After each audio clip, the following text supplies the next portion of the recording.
জাহান্নাম উদ্বোধন করব তিন শ্রেণীর মানুষ দিয়ে, তার এক নম্বরে থাকবে হুজুর। এই কথা আমি বলি না, হাদিস বুখারী মুসলিম। বিবেচনার কারো সুযোগ নেই।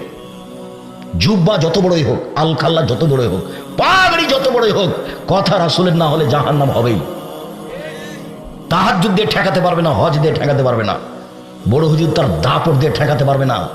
পিছন দিকে হাত বাঁধা থাকবে হুজুরের, পিছন দিকে হাত বাঁধা থাকবে ফেরাউনের, পিছন দিকে হাত বাঁধা থাকবে মহারানী এলিজাবেথের, পিছন দিকে হাত বাঁধা থাকবে ইন্দিরা গান্ধীর। কেউ খুলতে পারবে না। এর নাম কিয়ামত, এর নাম আল্লাহর ক্ষমতা। আইনাল জব্বার আইনাল মুতাকাব্বির, আনা মালিকুল আমলাক।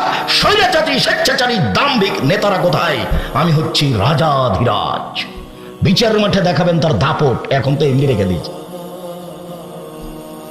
প্রতাপশালী যে তিনি, এটা বিচারের মাঠে মানুষকে দেখাবেন।